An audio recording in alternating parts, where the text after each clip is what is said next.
하나. 자, 우리 학생들이 말이죠. 여러분들이 문제를 이렇게 풀면은 오답이 생기잖아요. 그래가지고 이제 많은 학생들이 뭐 오답 노트 만들어가지고 막 정리하고 그러는데, 오늘은 선생님이 그 오답 노트에서 정리하는 것도 중요하지만, 과연 그 정리만 해서 무슨 의미가 있을까라는 거죠. 그래서 많은 학생들이 이 틀린 문제들에 대해서 어떻게 할지 모르고 그냥 틀렸다 하고 이렇게 져버리는 경우가 있는데, 오늘의 강의에서는 이 틀린 문제를 어떻게 하면 내가 잘 줄여야 할 것이냐, 그 틀린 문제를 줄인다는 것은 결국 점수가 올라간다는 거 아니겠습니까? 그래서 이 오답 줄이는 방법에 대해서 오늘 좀 이 얘기 좀 하려고 합니다. 자, 먼저 문제를 보고서 문제 풀고서 틀렸을 때 여러분 어떡합니까? 틀렸어. 이거 왜 틀렸지? 이 생각을 해야 될 거 아니에요. 왜 틀렸을까? 자, 그럼 우리가 일반적으로 문제를 틀렸다고 하는 데에는 커다랗게 세 가지 중에 하나일 겁니다. 어떤 경우냐? 자, 문제를 틀렸을 때에는 여러분이 빨리 그걸 파악을 해야 됩니다. 내가 이 문제를 틀렸는데 내가 문제를 잘못 읽어서 틀린 거냐, 아니면 지문을 잘못 읽어서 틀린 거냐, 아니면 발문에 나와 있는 그 선택지, 이 선택지 1, 2, 3, 4, 5 있죠. 이 선택지 1, 2, 3, 4, 5에 대한 이해를 잘못해서 틀린 것이냐. 뭔가 정리가 돼야 돼. 정리가 안 되고 틀렸어, 짜증나, 이럴 필요가 없다는 거죠. 그러면 계속 개선이 안 돼요. 점수가 오르지 않아요. 내가 틀렸던 문제, 자주 내가 틀리는 습관이 뭐냐라는 걸 스스로 발견할 줄 알아야 돼요. 그럼 어떻게 발견하느냐? 오늘 그것을 선생님이 공개하려고 합니다. 자, 볼까요? 제일 첫 번째, 문제를 틀린다 그러면 우리가 이제 문제를 이제 지문이 있잖아요. 이제 지문이 있고, 그렇죠? 지문이 있고, 그 다음에 문제가 있잖아요. 문제 1 해서 쭉 뭐라고 이렇게 물어봅니다. 그 다음에 뭡니까? 여기 선택지가 있잖아요. 1번, 2번, 3번, 4번, 5번. 이 선택지가 있잖아요. 그럼 여기 쭉 무슨 내용이 이렇게 있을 거예요. 그러면 내가 문제를 풀었는데 오답을 쳤다라고 하는 것은 이 셋 중에 하나입니다. 제일 첫 번째는 뭐냐면 이 문제에서 묻고자 하는, 자, 문제에서 묻고자 하는 내용이 무언가, 이 내용이 무언가를 잘못 이해했을 경우가 있습니다. 또 때에 따라서는요, 이 문제에서 긍정을 물어보는 문제, 부정으로 묻는 문제가 있는데, 어떤 학생은 맞는 걸 줄 알았어 하고 맞는 걸 찾았더니 틀리죠. 잘못된 걸 찾으라고 했는데 맞는 걸 찾고 있으니까 또 틀리죠. 자, 그래서 그거는 꼼꼼히 읽어야 할 습관을 가져야 됩니다. 내가 문제를 틀린 걸 한번 점검해 보니까 나 이거 문제를 잘못 읽었어. 이런 학생은요, 어떻게 해야 됩니까? 문제를 꼼꼼히 잘 읽도록 수정해 나가야죠. 고쳐야지만 결국은 오답을 줄이는 것이죠. 그렇죠? 어때요? 말이 맞지 않습니까? 그러니까 대체적으로 학생들이 이 경우는 극히 드뭅니다. 문제에서 묻고자 하는 것을 잘못 읽어서 틀린 경우는 굉장히 좀 드문 현상인데, 이와 또 어떤 학생들은 굉장히 이거에 때문에 점수를 놓쳤다라고 하는 수가 있어요. 아차하는 거죠. 그래서 항상 문제를 봤을 때는 긍정으로 묻는 문제인지 부정으로 묻는 문제인지 파악을 하고 묻고자 하는 내용이 뭔가를 정확히 이해를 해야 된다는 겁니다. 그래야 극복이 되겠죠. 이 학생들은 그렇게 많지 않습니다. 그리고 두 번째는요, 어떤 경우에 또 문제를 틀리게 되냐면요, 여기에 이 지문을 갖다가 잘못 읽었어요. 지문을 잘못 읽으니까 오답을 할 수밖에 없죠. 내가 이 지문을 잘못 읽어서 틀리는 경우가 있죠. 그렇죠? 아마 대체적으로 많은 학생들이 이 지문을 잘못 읽어서 틀리는 학생들이 꽤 좀 됩니다. 이 학생들은요, 이걸 어떻게 극복해야 될까요? 철저하게 독해하는 방법을 길러야 됩니다. 독해력을 어떻게 길르냐고요? 방법은 어떻습니까? 읽어야 되겠죠. 그래서 선생님이 과거에 알려줬던 우리 여기 유튜브에서 알려주는 선생님의 독해 방법, 점수 올리는 방법 강좌에서 계속 선생님이 얘기를 해줬습니다. 자, 어떻게 읽어야 될 것이냐. 그 한 부분을 꼼꼼히 읽어야 됩니다. 사실 우리가 이 글을 읽는다는 건요, 아주 재밌습니다. 똑같은 글을 읽고요, 우리 학생들한테 자기가 중심되는 내용의 밑줄을 쳐보라고 하면은 서로 달라요. 자, 그런데 그 학생한테 야, 이 틀려. 중심 내용이 그게 아니야. 다시 읽어. 그럼 두 번째 읽으면요, 어떤 학생은 정확하게 중심 내용을 파악한 학생도 있고, 어떤 학생은 두 번을 읽었는데도 중심 내용이 파악이 안 된 학생이 있어요. 자, 그럴 경우는 또 다시 읽어. 또 알 때까지, 중심 내용을 파악할 때까지 계속 읽으라고 하면은 궁극적으로 봐서는 중심 내용이 뭔가를 걸 알게 됩니다.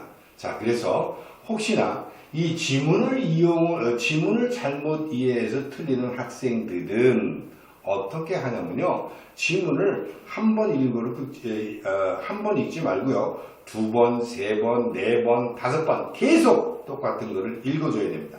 그런 습관을 가져야 돼요. 선생님, 시험장에 가서 어떻게 읽을 시간이 있나요?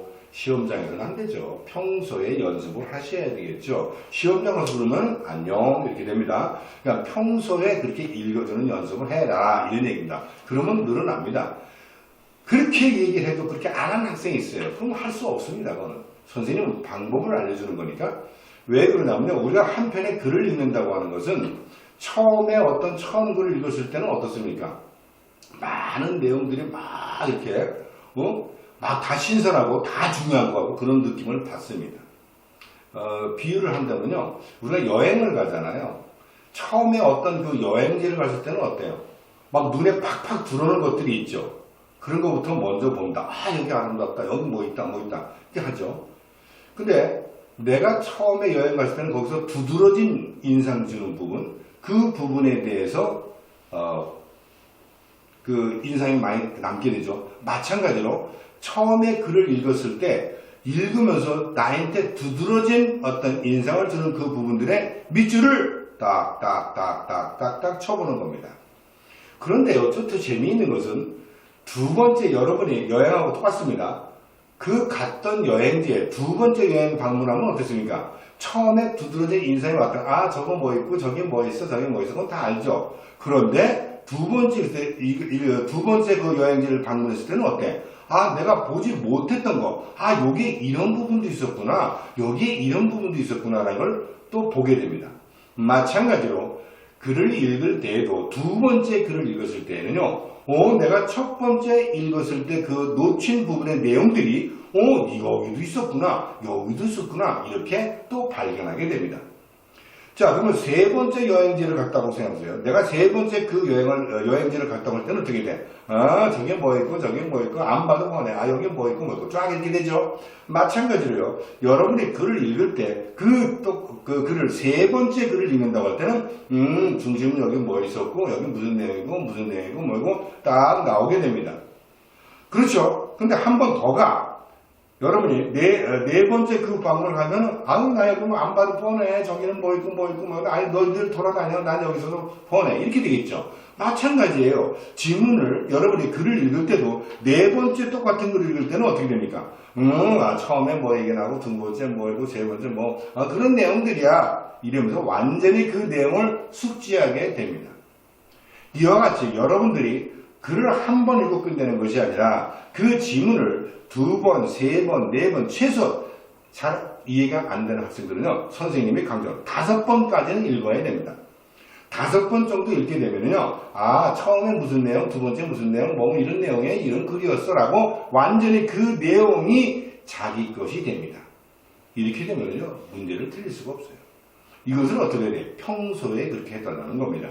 그래서 어떤 학생들은 선생님 저는 글을 읽으면은 집중도 안 되고 막 독해가 잘 안 돼요. 그런 학생들은요, 지금부터 혁명적인 방법으로 5번 정도 읽으세요. 한 번에 처음에 읽으면서 두드러진 인상되는 부분에 무엇이 나에게 전달하는가, 그 무엇에 밑줄을 쳐보려고 하고요. 또 두 번째 읽었을 때 또 거기에 해당되는 부분, 내가 놓친 부분을 또 발견하고 3번, 4번, 5번까지 읽으면요, 여러분 다 해결이 됩니다. 이거 외국어 아니에요. 독일어 읽는 거 아닙니다. 우리의 글을 읽는 거기 때문에 충분히 5번 정도 읽어라.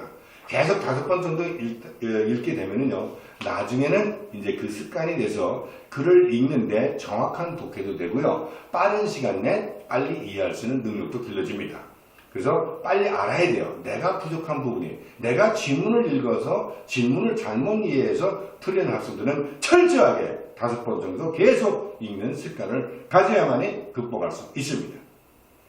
그 다음 마지막 뭐가 있을까요? 대체적으로 또 이런 학생들 많이 있습니다. 문제는 잘 읽고 지문도 잘 읽었는데 여기에 1번, 2번, 3번, 4번 여기에 선택지에 어쩌고 저쩌고 쓰여 있잖아요.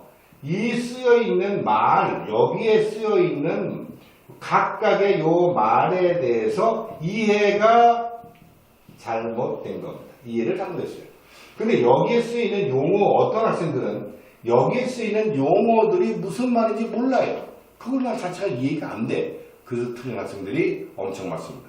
이 학생들은 결국 뭐냐, 고등학교 또는 중학교 자기가 자기 지적 수준에서 여기에 맞는 기초 지식, 반드시 알아야 할 기초 지식이 없는 겁니다. 여기 내용 자체를 몰라요. 무슨 말인지 내용 모르는데 정답을 어떻게 칩니까? 여기에 내용을 또 잘못 이해하고 있는데 어떻게 올바른 정답이 나오겠어요? 그러니까 틀리는 경우입니다. 그래서 그러면 이런 경우는 어떻게 해야 되느냐?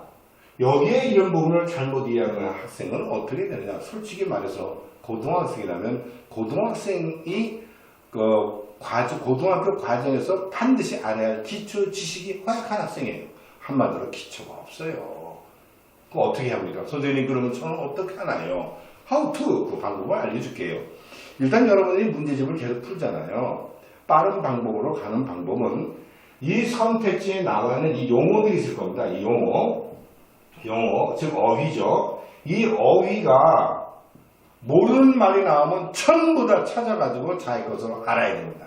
여기 이게 무슨 말이에요? 이게 무슨 말인지 모르겠어. 자, 예를 들어서 이것을 통시적으로 접근하고 있다. 공시적으로 전개하고 있다. 그러면 통시적, 공시적이라는 말을 몰라요. 근데 어떻게 정답을 하겠어요? 그러니까 내가 그 말을 모르겠다. 그러면 통시적, 공시적 이런 말을 어휘를 전부 찾으세요. 찾아서 그 뜻을 자기가 익숙해져야 됩니다.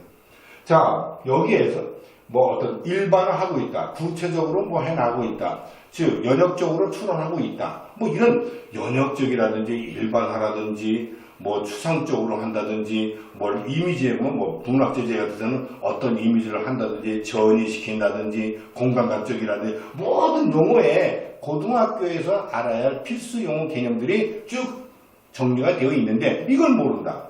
이건 안녕 이렇게 되는 겁니다. 그렇기 때문에 방법은 없어요. 그 지식을 익혀야 됩니다. 그 지식을 익히기 위해서는 먼저 짧은 시간에 그걸 익히기 위해서는 여기에서 문제 풀었을 때 모르는 용어들을 전부 정리하여 자기 것으로 어휘를 만들어야 됩니다. 그렇지 않고서는 극복하기가 힘들어요. 자, 이것을 하나하나씩 극복하게 되면요, 결국은 점수를 올리는 방법이 되겠죠. 근데 선생님, 저는요, 어떤 것이 많냐면요, 이것도 안 되고, 이것도 안 되고, 이것도 잘 모르겠어요. 이 3가지가 전부 다 걸려요. 충격. 그 학생은요, 남의 어떻습니까? 엄청난 노력을 해야 되겠죠. 한마디로 기초도 부족하고, 문제 파악하다는 논리도 부족하고, 독해도 부족하다. 안녕, 이렇게 됩니다. 그럼 포기해야 되나요? 아닙니다. 포기하지 말고 선생님이 얘기했던 방법대로 지문은 지문대로 읽기 연습하고요. 독해 어떻게 읽으라고 했어요? 5번 읽으라고 했어요. 문제 묻고자 하는 내용 이것을 꼼꼼히 판단해서 논리적으로 잘 판단할수록 계속 주의를 기울이고요. 이 선택지에 나와 있는 용어를 다 정리해서 여러분으로 만들어야 됩니다. 이런 것들을 하지 않고요. 오답 노트 만들어서 맨날 이게 들렸다 저다 정리해봐야만 제스처 진전이 안 됩니다. 내가 잘못하고 있는 그 원인, 내가 잘못하고 생각하고 있는 그 원인을 분석해서 그것을 제거하는 쪽으로 자기가 노력을 해야만이 점수를 올릴 수 있습니다. 알겠습니까? 반드시 이 셋 중에 나는 어디에 해당되는가를 알아서 여러분들이 하나하나씩 극복이 된다면 반드시 여러분이 원하는 점수를 맞을 수 있어요.